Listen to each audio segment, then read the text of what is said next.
And our next speaker is my friend, Sammie Leung. Yeah, Sammie, welcome you.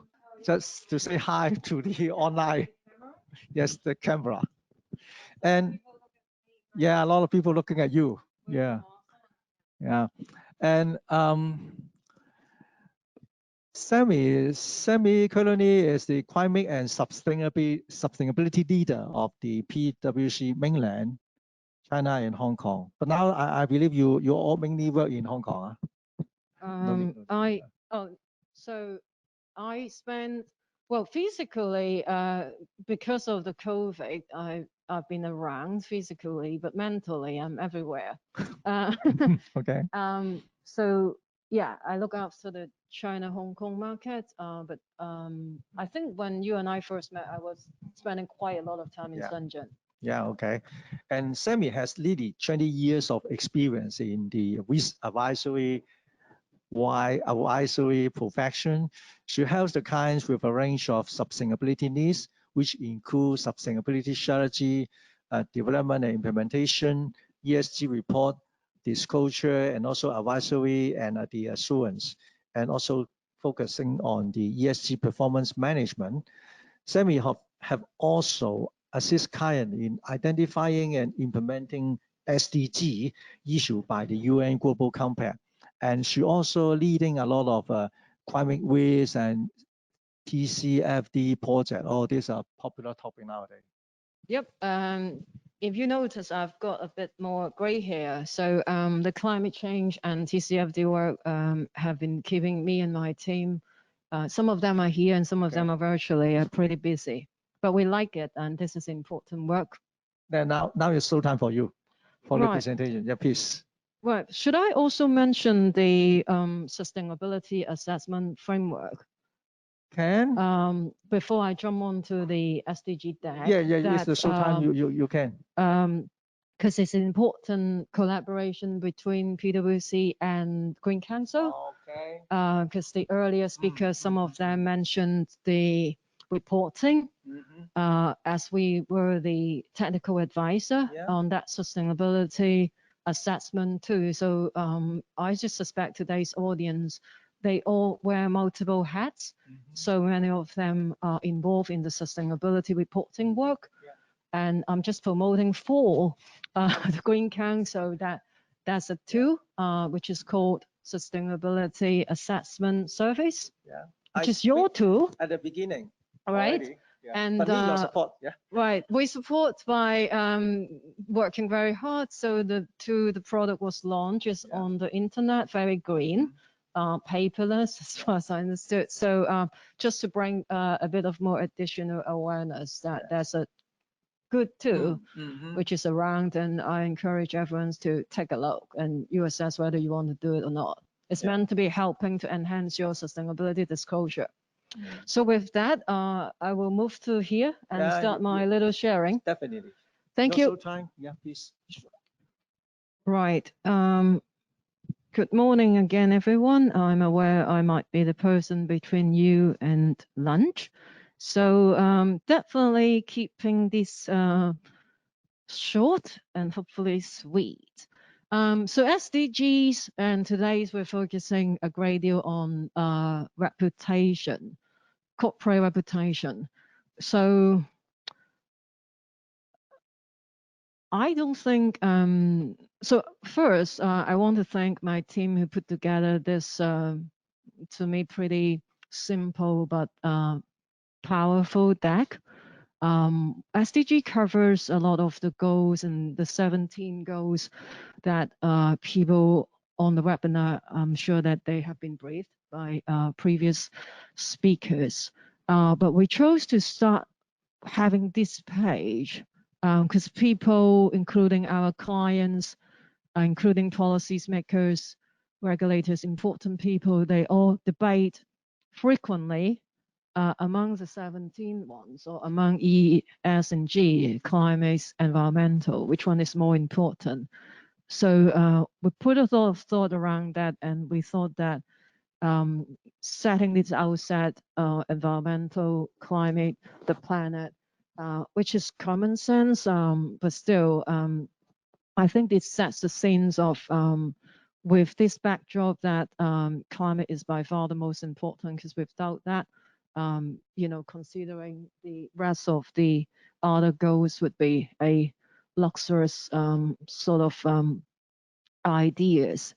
So we want to have that set out. So it's urgent, is you know, climate actions are important, and then under that backdrop, then we think about the order of the goals. There are 15, because there are two of them among the 17 climate relating, and unlike Green Council, we're not an NGO.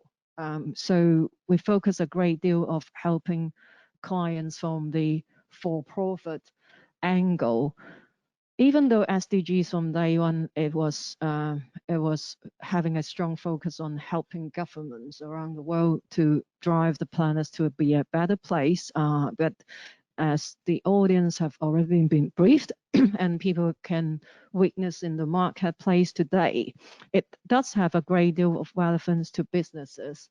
And I spend a lot of time with the capital market people, including the asset owners and asset managers, and people in the market know that there are a lot of investment decisions, including investment funds, the construction of portfolio, that they also make reference to whether the companies, corporations, their behavior and their business activities, whether they are SDG linked.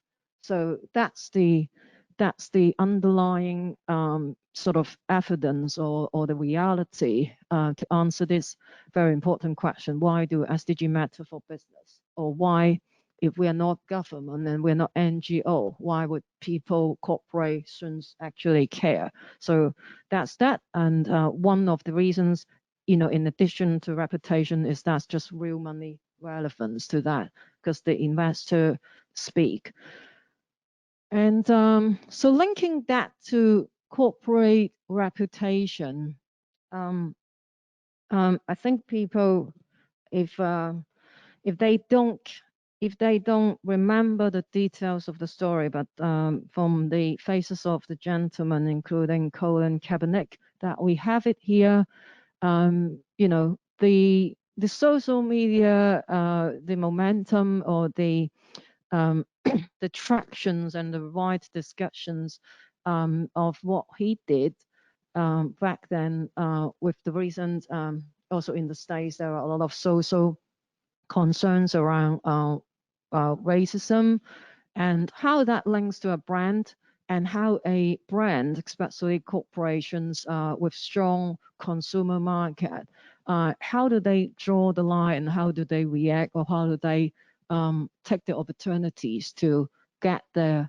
corporate beliefs and the visions out there. So I think these three are examples. There are plenty more, but these two, especially the two gentlemen's faces, are people on the webinar, people with our generations. People also are the consumers who would have a vote and have their voice being spoken when they choose the brand and what type of services that they would be using. So Nike definitely create a lot of discussions around, and they were bold, and they managed to take the line and not shying away from reacting to that social incidents, and without without making it too much of a mess. And that's how they walk the line of the social statement, and have a careful thinking about the reputation and how do they define the brand. On a not so proactive or more reactive incident, the gentleman on the right, Elon Musk, what he did, we understood the brand as the electrical vehicle, so one of the solutions in the climate actions, but also these days the media scrutiny, and also the consumer, the generation, the newer generation or younger generation mindset. People care a great deal about what your leaders, the day-to-day behavior. So there was in last year time, there was a bit of the tractions or the noise around what you represent and whether your C-suite, especially the face of your corporations, walk the talk in the sense, are you representing the brand, even though it's a electrical vehicle or it's a more tech or science-based company. But from the social side, what you said, what you did, your behavior of your iconic profile individuals actually have an impact on the reputation, which results in some of the consumer behavior, and people could debate about whether it's long-term or short-term.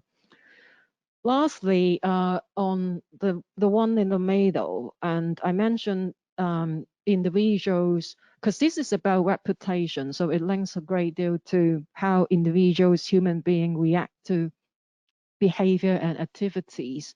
So while Facebook was accused to be having some collaborations with Cambridge Analytica, and when that was associated with a political elections, and that was really a great concern of how consumer privacies, and this is highly relevant and super critical to a social media firm like Facebook.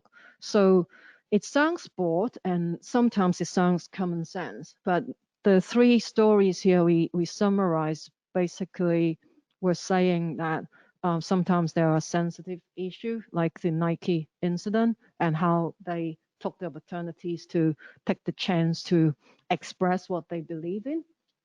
How the business leader in the informal occasions, some of the interactions or some of the behavior would be analyzed, and that the level of impact that it would have on a company. And also one other example would be data privacy, how you're being responsible to your consumer, which is the case of Facebook, and and the lengthy litigation or the potential reputations. All those are impacts, are examples that summarize how broad the issue could be and why is that relevant in terms of the sustainability of the SDGs and the impact on reputations. And we have this in preparation of this sharing, and my team located this Raptrack, which is a global surveying company, where they have their methodology to articulate corporate reputation in a way that they call that think, feel, and do. It's a pretty comprehensive the work. They track the reputation, and every year they have the ranking, and I'm sure some of the people on the webinars are familiar with their work. But so they do track reputation, and within the reputation, the corporate reputation, there are a few buckets, because they also rank the corporate responsibilities reputations, which is highly relevant to the SDG goals, if you think about that.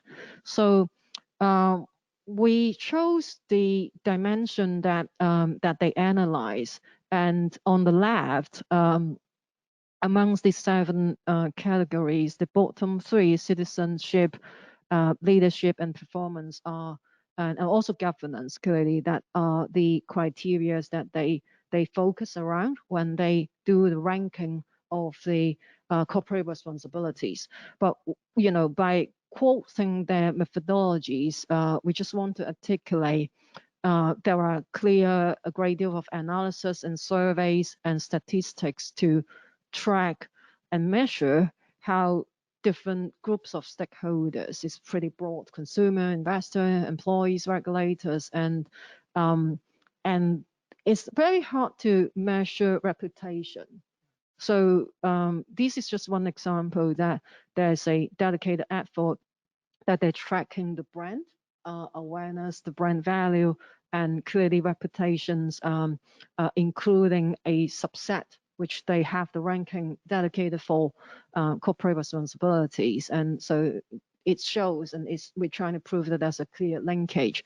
And from their methodology, how people think, which is an individual's sort of way of processing, and then they analyze it and how people react emotionally, and then it doesn't matter until it will impact people's behavior, the action, which is the columns on the right, the column on the right. And then if you look at it, purchase, advocate, accept, defend, work for. So it links to the thinking of, why would that even matter? And so consumer, they purchase, and voters, they vote, and employee, which is and stakeholder that we PwC spend a great deal of energy around. And there are a lot of analysis that the younger generation basically would consider sustainability performance when they choose the employer. So, and lastly is the investor angle, which is by far my favorite, where investor basically would link how a corporations behave and perform around sustainability, and SDG has been a framework that the investor community find it useful because it's universal, it's global, and this is just a framework that we borrow from Raptrack to articulate how the reputations, how people react emotionally, and there are just a lot of statistics to support that there's real relevance to the outcome. And that's the reason why corporate needs to pay attention to. We summarize a few quotes, Unilever, Siemens, Walt Disney's, SAP. So these are global conglomerates and or large household brands. So it's not just Green Council or PwC want the world to be a better place. There are clear, a lot of strong views and voices from the global leaders in the commerce context that they all have spoken loud and clear on how and why SDGs are important. And so we decided it's probably helpful to share a case study chosen by my team. Just to declare, I have no personal association with Lego. We are not promoting Raptrack or Lego. The reasons why Lego is one case study that we wanted to share, mostly because they are by far the one of the stronger players in the sense that they managed to be the top 10 of that Raptrack ranking in terms of the brand, and it's over 10 years. If you're top 1 for 1 year, that's easy. But if you manage to stay on top 10 over a decade, that it speaks the volume. And based on my team's research, Lego is one example. The other one, in case you wonder, is Walt Disney. And I suspect because they just have a bit more fun in reading the Lego report. So here we are sharing a bit of the good work that Lego has been doing. And we want to use these examples to explain some of the key attributes. So for corporations who want to give a start on doing some work around SDG, and this is the global leading practices, and we want to point people to a few specific examples so that they could make reference to and consider when they are embarking on the journey of this SDG enhancement. So I think I would start from the middle climate change, climate actions that I mentioned at the outset. It's not easy to set out commitment or going green, especially if you're in the consumer business and you're using so much materials. And if I understand the font size may be a bit small, but feel free to look at the published reports. But going 100% energy renewable, both from factories, office, and retail store globally since 2017. That speaks to volume. Like that's not just lip services. So that's one, and they're also having other actions to increase the energy efficiencies and reducing the carbon emissions. Then I would like to mention the consumer and production. whereby which is the second on the left. Having a commitment or still driving, enhancing the performance. If you read the text there, it talks about shifting to plant-based plastic. So they are constantly looking at ways to go greener in terms of the material choices. And again, this needs support from the top, integrated into all the whole sourcing. Felix has the background of supply chain, so I don't need to elaborate that. He could fill me in later because I'm running a bit out of time now. But if you look at the other stuff, so from material sourcing to packaging materials, so these are real deal, really committed actions, measurable and auditable actions. Education is to me and also partnership. These two on the side are like extra bonus, and I suspect that's also why they are ranked so top. Because while people recognize their obligation and they do that, okay, I'll go green, okay, I'll go reducing my emission, but having a role and link it to your brand, the identity, because they make toys, and if the way that they could engage that's the stakeholders, which include the children, and by creating and designing and producing products that actually inspire the stakeholders, which are the consumer, which is smart. And so by quoting this example, I hope people could get a feel that it's not just cost, and this is smart. And I won't call that PR, but it's end-to-end integrating and have your consumer in mind. But find a way to, sustainability are not just environmental and climate or reducing emissions. It's about also making the world a better place, educational, inspiring. So they also managed to get that box checked. And most people, the stronger performance one, they manage to do quite a lot of good work, and the really distinguished ones move up to the ladder by the collaboration, which is the partnership bit, whereby as a successful global corporations, how do you work with the NGOs, including UNICEF, WWF, and the others, would be the differentiator from differentiating the strong performing ones and the super strong performing one, because they actually need to go the extra miles to spend time and resources and management energy to support and influence and work with the experts and the NGOs to share and collaborate, because you do need a bit of R&D and knowledge sharing into helping the rest of the world to also get there. So we sort of feel that we want to highlight these few things in this case study.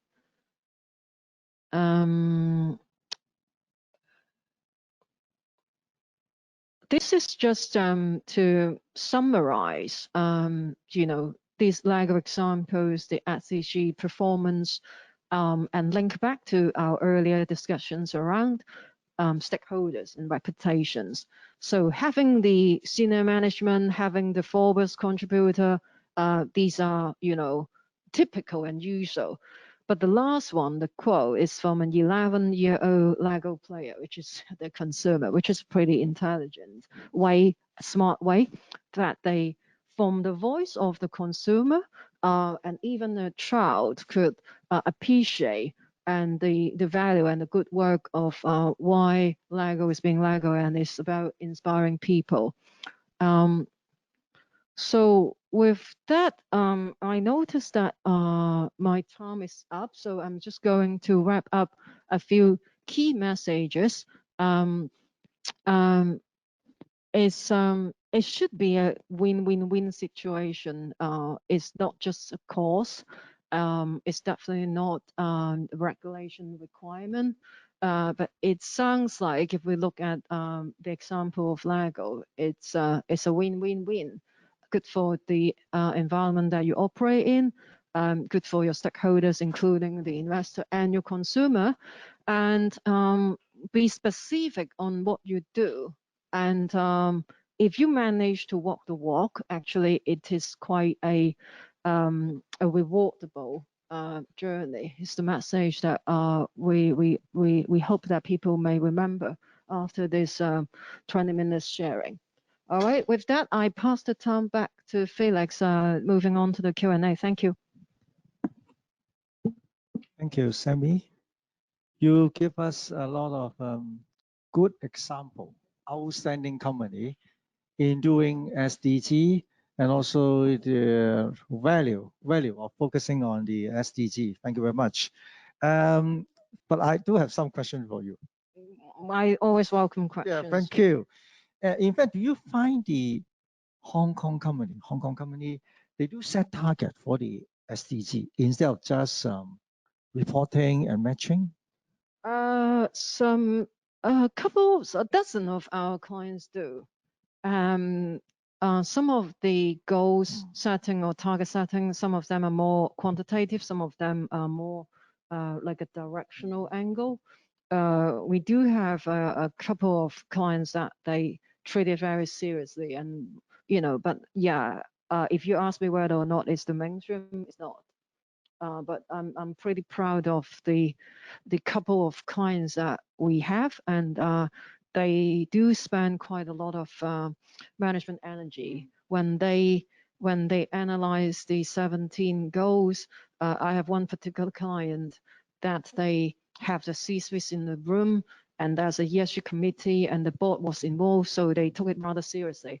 But I think it's also fair to say that it's not the mainstream yet. Okay. If that's what you're after. Then what's the reason why it's still not the mainstream? Reasons, I think. I think culturally and also education might be the root cause. Hopefully, before the retirement time of yours and my, things may change a little bit. Very soon for me. Right. So, but I think we focus on the ones that we could influence. The world isn't perfect.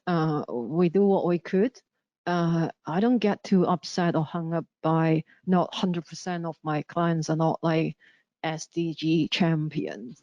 Because otherwise that would be too depressing. But I focus on the handful of ones that they're open-minded, and I work extremely hard in demonstrating the value, the tangible value. So investor angle is the key to influence people, and you focus on those, even though it might be 2%, 5%, doesn't matter. Yeah, I understand you are very familiar with those kind of ESG reporting standard. And do you find there is any ESG reporting standard that have some requirement on the SDG yet? There is one. I don't assume people on the webinar has come across that. Around the world, in earlier this year in Davos, there's a common matrix that is jointly published by the Big Four globally and the World Economic Forum, and it's meant to be harmonizing the existing international reporting framework. So the existing more adopted frameworks include GRI, SASB, CDP, and then TCFDs, and the markets feel like there are just a lot of frameworks focusing on reporting plus the SDG. So that World Economic Forum endorsed sort of like a draft. Yeah. It's meant to address that, which they are meant to have a consideration and incorporation of the goals that we're talking about. And if that becomes mainstream, it possibly, say, a couple of years after all the market engagement, then we should have a framework that could measure value, address the right areas that SDG are encouraging corporations to address, plus also covering the climate actions that we should be paying attention. So that's like a very good to be true type of framework. So a very long answer to yes, but it may take a few years for people to actually switch to whatever they're using to that version. But the exchange is aware of that framework, so that's a start. Will it? It's public. Will it come in Hong Kong? Come to No, Hong it Kong? is public. It doesn't need to move. It's like a new framework. Is a you know, to drive changes. The people, the user, the stakeholders, they need to be engaged. So and it's also is part of the spirit or principles of sustainability. I think everyone is supposed to just work together. But then if you think about that, there may be people who prefer this framework, who prefer that framework, who prefer that, and there's a resistance to change. There's an existing framework, and also a great deal of capability gap. Like I guarantee you, you walk around Hong Kong Central, you know, only 0.2% people may actually understand climate, for instance, you know, and why climate is a thing that this code needs to publish. So there's just a lot of work we need to do. But I do think in a few years' time, you know, and I'm glad that we're moving to that direction. Put it this way. Okay, if I say SDG is only for large corporation, not for SME. What do you think? I will ask you for support because I'm a born auditor. I don't think so. It depends on how you understand SDG. If you talk to a mom and pop shop, a entrepreneur, they care a great deal about their customers. They care a great deal about the community. If you move to a little village in the middle of nowhere, if you go to I am a travel addict, so I travel around the world, Central America, Africa, all sort of developing places. And those people are by far super green before the Western money went in. So my point being is you don't need to be established to be responsible. But to have the resources to do all the analysis, then you know, have the sophistication to summarize ideas in a way that you know, people understood, then it may need a bit of cost. But the principles behind the SDG, so it's about substance versus form. Then the less developed business and places, actually, in my personal experience, they actually concern about their impact on environment and the impact on the community a great deal more than the corporate greed that people accuse about. And so I don't think there's a correlation between the large and size. Doesn't matter. Size in doesn't this matter. case. Yeah. Yeah, it is the. It's not a cause and consequence if then relationship, in my humble opinion. Okay. What do you think? I think SDG is a blueprint and also do list out the priority for the global. I mean, every business, no matter it's private sector or public sector, no matter how big or how small, I think they should look at it. Yeah, because we are living at the same planet. Yeah, we are living at the same society. Everyone should work on it instead of just, okay, this is the responsibility of the large company. Not really. Not really. I disagree. Yeah. Everyone has a role to play. Yeah, right. Yeah, thank you. Thank you very Sammie. much. Thank you. Thank you for time. Yes, thank you. Let's go for lunch. Yeah.